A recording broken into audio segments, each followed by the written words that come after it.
Hello my dear students, എല്ലാവർക്കും പുതിയ ഒരു വീഡിയോയിലേക്ക് സ്വാഗതം. ഇന്നത്തെ വീഡിയോ നമ്മൾ ഫോക്കസ് ചെയ്യുന്നത് CA യുടെ ഇന്റർ എക്സാമിനേഷൻ പോകുന്ന സ്റ്റുഡൻസിന് വേണ്ടിയുള്ളതാണ്. ജനുവരി നമ്മുടെ എക്സാമിനേഷൻ ആണ്. ഇനി വളരെ കുറച്ച് ദിവസം മാത്രമേ നമുക്കുള്ളൂ. നമുക്ക് എങ്ങനെ നല്ലപോലെ പ്രിപ്പയർ ചെയ്തിട്ട് നല്ലൊരു സ്ട്രാറ്റജിക് മൂവ്മെന്റ് ചെയ്തിട്ട് എക്സാമിനേഷൻ എഴുതാം എന്ന് നമുക്ക് ഇന്നത്തെ ഈ വീഡിയോയിൽ ഡിസ്കസ് ചെയ്യാം. അപ്പോൾ നമുക്ക് വീഡിയോയിലേക്ക് പോകാം.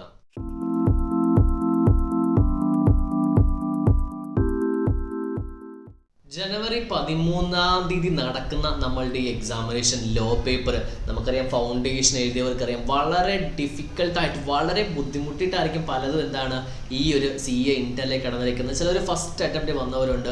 ഇനി CA ഇന്ററിൽ തന്നെയാണ് പല പ്രാവശ്യം ലോ കാരണം ലോ എന്നൊരു പേപ്പർ ഇല്ലായിരുന്നെങ്കിൽ ഞങ്ങൾ എന്നേ പാസ്സായനെ സാർ എന്ന് പറയുന്ന പല സ്റ്റുഡൻസിനെ ഞാൻ കണ്ടിട്ടുണ്ട്.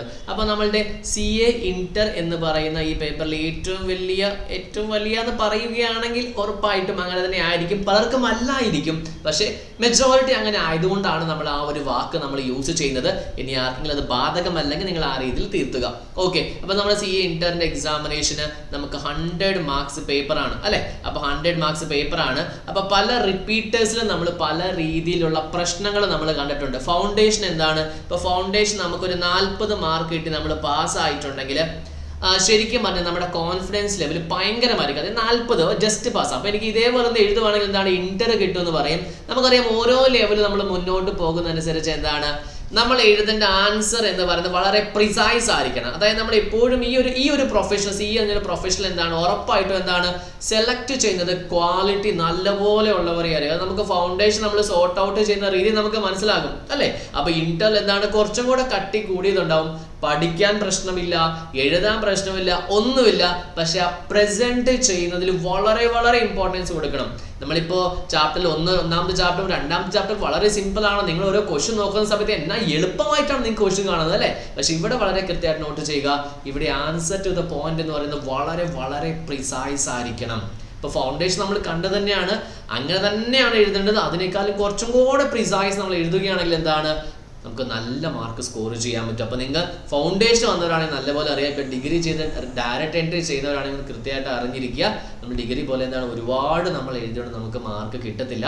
നമ്മളെപ്പോഴും answer to the point, nothing more nothing less എന്ന് പറയുന്നത്. അപ്പം ആദ്യത്തെ കോൺസെപ്റ്റ് ഞാൻ പറയാൻ പോകുന്നത്, നമ്മൾ ഇനി കുറച്ച് ദിവസം മാത്രമേ ഉള്ളൂ. അപ്പോൾ ഏതൊക്കെ ചാപ്റ്റേഴ്സ് നമ്മൾ നല്ല രീതിയിൽ പഠിക്കണം. ഒരുപക്ഷെ ഞാൻ ആ ഒരു ചാപ്റ്റർ മാത്രം പഠിക്കണമെന്നല്ല പറയുന്നത്, അറ്റ്ലീസ്റ്റ് ആ ചാപ്റ്ററിലെ കൂടുതൽ ക്വസ്റ്റ്യൻസ് നമ്മൾ പഠിക്കണം. അപ്പോൾ ഏതൊക്കെ സബ്ജക്റ്റ് ആണ് മോസ്റ്റ് ഇമ്പോർട്ടൻറ്റ് ചാപ്റ്റേഴ്സ്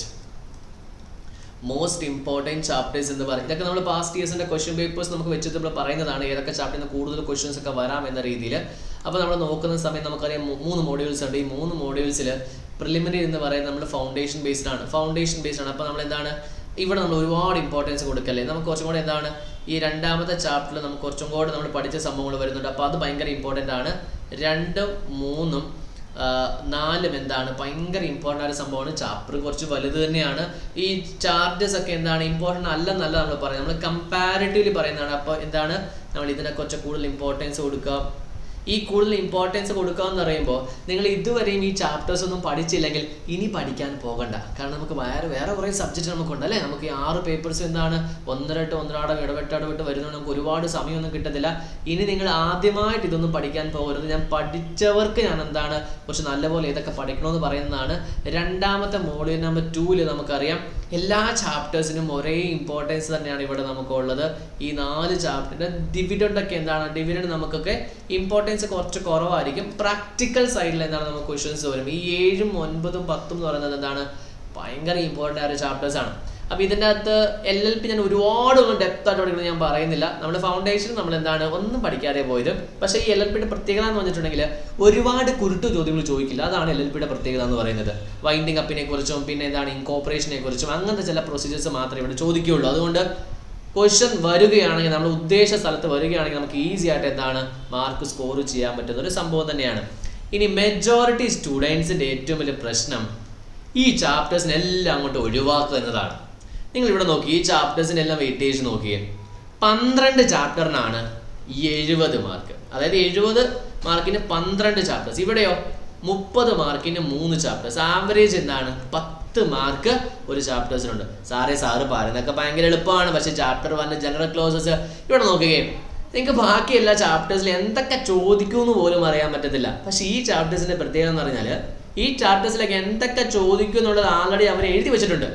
അത് വളരെ പ്രിസൈസ് ആണ്. ഇപ്പോൾ ഫോർ എക്സാമ്പിൾ പ്രൈമറി റൂൾസ് ആയിക്കോട്ടെ, സെക്കൻഡറി റൂൾസ് ആയിക്കോട്ടെ, അല്ലെങ്കിൽ എന്താണ് ക്ലോസസ് ആയിക്കോട്ടെ, നമ്മൾ ആഡ് ചെയ്യുന്നത് നമുക്ക് എന്താണ് ഇന്റർണൽ എയ്ഡ്സ് ആയിക്കോട്ടെ, എക്സ്റ്റർണൽ എയ്ഡ്, അതൊക്കെ എന്താണ് വളരെ വലിയ രീതിയിലോട് പറഞ്ഞിട്ടുണ്ട്. So they are going to ask from that. അപ്പോൾ നമ്മൾ ഒന്ന് ഇരുത്തി പഠിച്ചാൽ നമുക്ക് എന്താണ് ഈ 3 ചാപ്റ്റർ ഇതെന്താണ് വളരെ സിമ്പിൾ ആയിട്ട് ഒരു ചാപ്റ്റർ ആണ്. പിന്നെ എന്താണ് ഇന്റർപ്രിട്ടേഷനിൽ കുറച്ച് ലാംഗ്വേജ് ഡിഫിക്കൽട്ടാണ്, പക്ഷെ ജനറൽ ക്ലോസസ് ഭയങ്കര ഈസിയാണ്. ജനറൽ ക്ലോസസ് സാധാ ഇംഗ്ലീഷ് തന്നെയാണ്. ഈ ഇന്റർപ്രിട്ടേഷനിൽ ഒരു 3-4 വാക്ക് കട്ടിക്ക് വന്നെന്ന് വെച്ചിട്ട് നിങ്ങളെല്ലാം അവോയ്ഡ് ചെയ്യരുത്. ഇവിടെ കുറച്ച് പ്രശ്നം. ഇന്റർപ്രിട്ടേഷൻ സ്റ്റാറ്റ്യൂട്ട്സ് ആണ്, പ്രൊവിഷൻ അല്ല. കാരണം ഇത് രണ്ടും ഒരു ആക്ട് ആണ്. നോക്കി, ഇത് രണ്ടും ഒരു ആക്ട് ആണ്. പക്ഷെ ഇതൊരിക്കലും എന്താണ് ഇത് നമ്മളൊരു സ്റ്റാറ്റ്യൂട്ടിനെ ഇന്റർപ്രറ്റ് ചെയ്യുന്നത്. അവിടെ എന്താണ് ചെറിയ രീതിയിൽ നമ്മുടെ വാക്കുകൾ വന്നാലും വലിയൊരു പ്രശ്നം വരില്ല. നമ്മൾ നിയമത്തിന് എഗെയിൻസ്റ്റ് നമ്മൾ പോകുന്നില്ല, നമ്മൾ വ്യാഖ്യാനിക്കുകയാണ്. അത് വ്യാഖ്യാനത്തിന്റെ ഒരു ചാപ്റ്റർ ആണ്. അപ്പൊ നല്ല രീതിയിൽ വ്യാഖ്യാനിച്ചു കഴിഞ്ഞാൽ നമുക്ക് നല്ല മാർക്ക് കിട്ടും. അപ്പൊ നോക്കിക്കേ, അപ്പൊ നിങ്ങൾ ഇനി പഠിക്കുമ്പോൾ ആദ്യം പഠിക്കേണ്ടത് ഏതാ? നിങ്ങൾക്ക് കുറേ സമയം ഈ ഒരു ചാപ്റ്റേഴ്സ് ആദ്യം പഠിക്കുക. ഈ ഒരു പക്ഷെ പലരും ഇത് ചാപ്റ്റർ വിട്ടവരായിരിക്കാം, എന്നാലും ഇതിന്റെ പാസ്റ്റ് ഇയേഴ്സിന്റെ കുറച്ച് ക്വസ്റ്റ്യൻസ് നോക്കിക്കഴിഞ്ഞാൽ എന്താണ് വളരെ നല്ലതായിരിക്കും കേട്ടോ. കാരണം നമുക്ക് നല്ല രീതിയിൽ മാർക്ക് സ്കോർ ചെയ്യാൻ പറ്റും. ഇനി കുറച്ച് ദിവസം നമുക്ക് ഉള്ളെങ്കിൽ പോലും നമുക്ക് അറൗണ്ട് ഓഫ് ഇനി എത്ര ദിവസം നമുക്കൊരു 20 days നമുക്കുണ്ട്. കാരണം ലോ പേപ്പറാണ് ഏറ്റവും ഡിഫിക്കൽട്ട്, നമുക്ക് നല്ലപോലെ അറിയാം. അപ്പം അതിന് നല്ല മാർക്ക് കൊടുക്കുക. അപ്പോൾ നമ്മൾ പറഞ്ഞു മോസ്റ്റ് ഇമ്പോർട്ടൻ്റ് ആയ ചാപ്റ്റേഴ്സ് ഏതൊക്കെയാണെന്ന് നമ്മൾ പറഞ്ഞിരിക്കുന്നു. നെക്സ്റ്റ് എന്ന് പറഞ്ഞിട്ടുണ്ടെങ്കിൽ നെക്സ്റ്റ് നമുക്കറിയാം നമ്മൾ രക്ഷിക്കാൻ സാധ്യതയുള്ളത് MCQ ആണ്. സാറേ ഈ MCQ എന്ന് പറയുമ്പോൾ എന്തൊക്കെ ഫോംസാണ് സാറേ പഠിക്കാനുള്ളത്? ഈ ഫോം അല്ല ഇവർ എവിടെ നിന്ന് ചോദിക്കും, എന്തൊക്കെ ചോദിക്കുന്നു ഒരു ഐഡിയ ഇല്ല. പക്ഷെ ഇവർ നിങ്ങൾക്കൊരു ഐഡിയ നൽകിയിട്ടില്ല. എന്താണ് നിങ്ങളുടെ മെറ്റീരിയലിൻ്റെ പുറകിൽ തന്നെ ഇതൊക്കെ സാറൊക്കെ ചോദിക്കുമോ? ഒരു പക്ഷെ ചോദിച്ചാലോ? അതായത് നമ്മുടെ മെറ്റീരിയൽ തന്നെ ഒരുപാട് ടൈപ്പ് ഓഫ് ക്വസ്റ്റ്യൻസ് ഇവർ ചോദിച്ചിട്ടുണ്ട്. Especially practical type of questions. For example പറയുകയാണെങ്കിൽ ഈ ഫോം എഴുതുക, ആ ഫോം എഴുതുക. ക്വസ്റ്റ്യൻ്റെ വെയിറ്റേജ് എത്രയാണ്? 2 മാർക്കാണ് ഒരു ക്വസ്റ്റ്യൻ കിട്ടുക. അപ്പോൾ ആ രീതിയിൽ നോക്കുമ്പോൾ 30 മാർക്ക് നമുക്ക് അതിൻ്റെ അകത്ത് നമുക്ക് എങ്ങനെയെങ്കിലും നമ്മൾ പഠിച്ചിട്ട് പാസ്റ്റ് ഇയേഴ്സിൻ്റെ ഒരുപാട് ക്വസ്റ്റ്യൻസ് നോക്കുന്നു. അങ്ങനെ നമുക്കൊരു 20 മാർക്ക് എടുത്താൽ പിന്നെ ഒരു 70 മാർക്കിൽ നമ്മളൊരു 20 മാർക്കും കൂടെ എടുത്തു കഴിഞ്ഞാൽ നമ്മൾ പാസ്സല്ലേ? ഇത് പാസ്സാകാൻ വേണ്ടി മാത്രം പറയുന്നതാണ്. നിങ്ങളൊരു 60, 65, 70 ഒക്കെ എയിം ചെയ്യുന്നതാണെങ്കിൽ ഈ ഒരു കോൺസെപ്റ്റ് നിങ്ങൾക്ക് അപ്ലിക്കബിൾ അല്ല. ഞാൻ പറയുന്നത് ഈ പറഞ്ഞ MCQ എന്താണ് മാക്സിമം പ്രാക്ടീസ് ചെയ്യുക. ഇനി ഡെയിലി നിങ്ങൾ എന്താണ് ഡെയിലി നിങ്ങളൊരു 20 MCQ വെച്ച് പഠിച്ചാൽ നിങ്ങൾ 400 MCQ നിങ്ങൾ അവിടെ പഠിച്ചു. 400 MCQ, ഈ 400 അല്ലെങ്കിൽ ഇപ്പോൾ ഒരു 500 MCQ നമ്മൾ പഠിച്ചു. 500 MCQയിൽ നിങ്ങൾക്ക് 5 വന്നാൽ തന്നെ എന്താണ് 10 മാർക്ക് അവിടെ ആയില്ലേ? എങ്ങനെ മാർക്ക് കുറയ്ക്കും? MCQയിൽ 2ൽ 2 കിട്ടും, തെറ്റിപ്പോയി 0 കിട്ടും. പക്ഷെ മറ്റേടത്ത് അങ്ങനെയല്ല. ശരിയാണോ തെറ്റാണോ നമ്മുടെ പ്രൊഡക്ഷൻ ഒന്ന്, അവരുടെ കാര്യങ്ങൾ വാല്യുവേഷൻ വേറെ ഒന്ന്. അപ്പോൾ അതുകൊണ്ടാണ് MCQ വളരെ ഇമ്പോർട്ടൻ്റ് നമ്മൾ പറയാൻ കാരണം. അതിന് നല്ല ഇമ്പോർട്ടൻസ് നമ്മൾ കൊടുത്തേ പറ്റൂ. മൂന്നാമത്തെ കോൺസെപ്റ്റ് എന്ന് പറയുമ്പോൾ മൂന്നാമത് MCQൻ്റെ കൂടെ തന്നെ ഡിസ്ക്രിപ്റ്റീവിൻ്റെ ആണ്. ചെറുതായിട്ട് ഞാൻ കൂട്ടിച്ചേർക്കുന്നത് മാത്രമേ ഉള്ളൂ. പാസ്റ്റ് ഇയേഴ്സിൻ്റെ എന്താണ് പാസ്റ്റ് ഇയേഴ്സിൻ്റെ ക്വസ്റ്റ്യൻ പേപ്പേഴ്സ് നിങ്ങൾ നോക്കുക. അത് ആൾറെഡി നമ്മൾക്ക് ഒരുപാട് സ്കാനേഴ്സ് നോക്കിയതായിരിക്കും. അതിനകത്ത് ഒരു കാര്യം കൂടെ നിങ്ങൾ കൂടുതൽ ഇമ്പോർട്ടൻസ് കൊടുക്കുക. നിങ്ങളുടെ മെറ്റീരിയലിലുള്ള കുറച്ച് ക്വസ്റ്റ്യൻസ് ഉണ്ട് അല്ലേ? അത് പലരും കണ്ടിട്ട് പോലും ഇല്ലെന്ന് എനിക്ക് തോന്നുന്നു. അപ്പോൾ ആ ക്വസ്റ്റ്യൻസ് നോക്കി അവർ പല വർഷങ്ങളിലും സസ്പെൻസ് എന്ന രീതിയിൽ എന്താണ് ആ ബാക്കിലുള്ള ക്വസ്റ്റ്യൻസ് ഒരുപാട് ചോദിക്കാറുണ്ട്. കാരണം ഒന്നെങ്കിൽ ആ ക്വസ്റ്റ്യനും അതിന് റിലേറ്റഡ് ആയ ക്വസ്റ്റ്യൻസോ. ഒരിക്കലും ICA നിങ്ങളെ ഫെയിൽ ആക്കണമെന്നില്ലെന്നേ, നിങ്ങളെ പാസ്സാക്കണം. നല്ല ക്വാളിറ്റി ഉള്ള പിള്ളേർ വരട്ടെ, നമ്മൾ കൊടുക്കുന്ന ക്വാളിറ്റി അവർ അക്സെപ്റ്റ് ചെയ്യണം. ആ ക്വാളിറ്റി മെയിൻറ്റെയിൻ ചെയ്യാൻ വേണ്ടിയാണ് നിങ്ങളുടെ മെറ്റീരിയലിൻ്റെ പുറകിൽ ഒരുപാട് ക്വസ്റ്റ്യൻസും കാര്യങ്ങളും അവർ നൽകുന്നത്. അപ്പോൾ അത് കൃത്യമായിട്ട് എന്താണ് നിങ്ങൾ ഫോളോ അപ്പ് ചെയ്യണം. അപ്പോൾ പാസ്റ്റ് ഇയേഴ്സിൻ്റെ ക്വസ്റ്റ്യൻസ് എന്താണ് നോക്കുന്നതിൻ്റെ കൂടെ തന്നെ ആദ്യമേ അതിന് പോകുന്നേക്കാൾ മുമ്പ് തന്നെ എന്താണ്, കാരണം കഴിഞ്ഞ വർഷം ചോദിച്ച ചോദ്യം ഈ വർഷം ചോദിക്കണമെന്ന് നിർബന്ധമില്ല. ഉണ്ടോ? ഇല്ല. അതൊരു ഐഡിയ കിട്ടാൻ വേണ്ടി മാത്രമാണ് ചെയ്യുന്നത് അല്ലേ? അപ്പോൾ നമ്മൾ ഈ ഡിസ്ക്രിപ്റ്റീവ് എന്ന് പറയുമ്പോൾ നിങ്ങൾക്ക് ഒരു ഐഡിയ കിട്ടാൻ വേണ്ടിയും ചോദിക്കാനും സാധ്യതയുണ്ട്. പ്രിന്റിംഗ് മിസ്റ്റേക്ക് ഒക്കെ ചെറിയ പ്രിന്റിംഗ് മിസ്റ്റേക്ക് ഒക്കെ ഉണ്ട്. നിങ്ങൾക്ക് എന്താണ് കൊറിജൻഡറിൽ അവർ റിലീസ് ചെയ്തിട്ടുണ്ട്. ഇപ്പോൾ 1ാമത്തെ ചാപ്റ്റർ 4ാമത്തെ MCQ ഒക്കെ നിങ്ങൾ അവോയ്ഡ് ചെയ്യാനൊക്കെ പറഞ്ഞിട്ടുണ്ട്. അങ്ങനത്തെ കുറച്ച് കറക്ഷൻസ് ഒക്കെ ഉണ്ട്, അത് നിങ്ങൾ നോക്കുക. പിന്നെ 3ാമത്തെ ചാപ്റ്ററിൽ കുറച്ച് നിങ്ങൾക്ക് എന്താണ് അമെൻമെന്റും കാര്യങ്ങളൊക്കെ വന്നിട്ടുണ്ട്. അത് ചെറിയൊരു അമെൻമെന്റ് ആണ്, നിങ്ങൾ നോക്കുക. അപ്പോൾ അതതായ ചാപ്റ്റേഴ്സിന് അമെൻമെന്റ് നോക്കുക. പുതിയ മെറ്റീരിയലാണ് ഫോളോ ചെയ്യുന്നത് ഉറപ്പ് വരുത്തുക. അപ്പോൾ ഇനി നിങ്ങൾ ടെൻഷൻ അടിക്കൊന്നും വേണ്ട. ഒരു പക്ഷേ അമെൻമെന്റ് നോക്കിയില്ലെങ്കിലും വെറും 1%, 0.5% ഒക്കെ അതിന് വെയിറ്റേജ് ഉള്ളൂ. അതുകൊണ്ട് വിട്ടേക്ക്. ഓക്കെ, നിങ്ങൾക്ക് ഞാൻ പറയുന്നത് അവസാന നിമിഷം നമ്മൾ എന്താണ് ടെൻഷനൊന്നും അടിക്കാതെ വളരെ കൂളായിട്ട് ഉള്ളത് നല്ലപോലെ മെച്ചപ്പെടുത്തി എക്സാമിനേഷൻ എഴുതാൻ വേണ്ടിയാണ്. അപ്പം മെറ്റീരിയലിൻ്റെ പുറകിലുള്ള ഡിസ്ക്രിപ്റ്റീവ് ക്വസ്റ്റ്യൻസ് എന്താണ് നമ്മൾ പ്രാക്ടീസ് ചെയ്യണം. അതിനെക്കുറിച്ചാണ് പറയുന്നത്.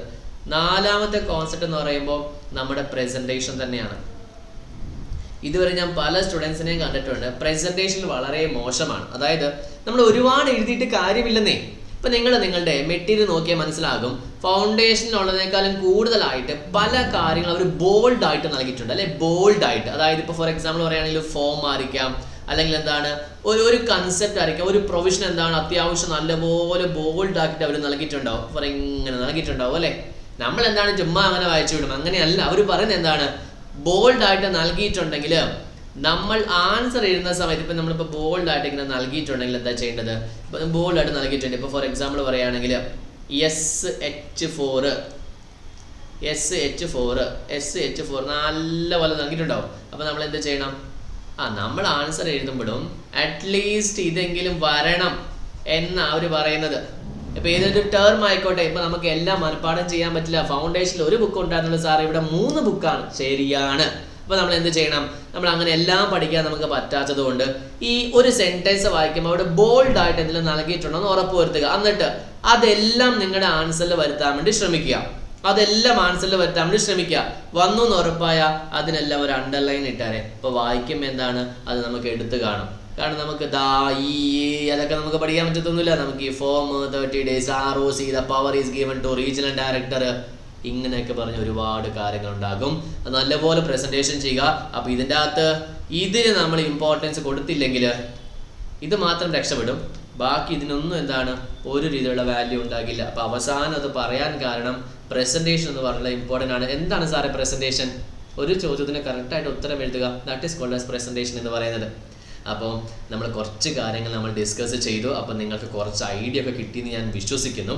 അപ്പോൾ നിങ്ങൾക്ക് എന്തെങ്കിലും ഡൗട്ടോ ക്ലാരിഫിക്കേഷൻ നിങ്ങൾക്ക് ഉണ്ടെങ്കിൽ നിങ്ങൾക്ക് കമൻറ്റ് ബോക്സിൽ കമൻറ്റ് ചെയ്യാം. നമ്മുടെ കോൺടാക്ട് ഡീറ്റെയിൽസും കൊടുത്തിട്ടുണ്ട്. നിങ്ങൾക്ക് അതിനകത്ത് വിളിച്ച് നിങ്ങളുടെ ഡൗട്ടും ക്ലാരിഫിക്കേഷൻസ് എല്ലാം ചെയ്യാവുന്നതാണ്. നമ്മൾ എന്തായാലും January 13 വരെ നമ്മൾ അവൈലബിൾ ആണ്. നമ്മുടെ എക്സാം നമ്മുടെ വാട്സപ്പിൽ നമ്മൾ സപ്പോർട്ടും കാര്യങ്ങളും കൊടുക്കുന്നുണ്ട്. അപ്പോൾ നിങ്ങളുടെ ഫ്രണ്ട്സ് ആരെങ്കിലും ഇതെന്താണ് ഈ ഒരു എക്സാമിനേഷൻ എഴുതുന്നുണ്ടെങ്കിൽ അവരോട് കൃത്യമായിട്ട് എന്താണ് ഇതൊന്ന് ഷെയർ ചെയ്ത് കൊടുക്കുക. ഒരു ഇൻഫോർമേറ്റീവ് ആയെന്ന് ഞാൻ വിശ്വസിക്കുന്നു. കാരണം നമ്മൾ ഒരുപാട് വർഷം പൊട്ടിക്കിടക്കുന്ന സ്റ്റുഡൻസിനോട് നമ്മൾ പറയുന്ന ഒരു മെത്തഡാണ് നമ്മൾ ഈ കാര്യം. എന്ന് വെച്ചാൽ ആദ്യമായിട്ട് ചെയ്തവർക്ക് ഫോളോ ചെയ്യണമെന്നല്ല കേട്ടോ, അങ്ങനെ തെറ്റിദ്ധരിക്കുകയും അരുത്. ഞാൻ പറഞ്ഞതിൻ്റെ രീതി നിങ്ങൾ മനസ്സിലാക്കുക. ഡിഫിക്കൽട്ടി ലെവൽ ആക്സസ് ചെയ്തിട്ടാണ് ഞാൻ ആ ഒരു വാക്ക് അവിടെ യൂസ് ചെയ്തിരിക്കുന്നത്. അപ്പോൾ എന്തായാലും ഓൾ ദ വെരി ബെസ്റ്റ്. നല്ലപോലെ എഴുതുക, നമ്മൾ എന്തായാലും പാസ്സാവും. അപ്പോൾ നമുക്ക് അടുത്ത വീഡിയോയിൽ കാണാം. Thank you.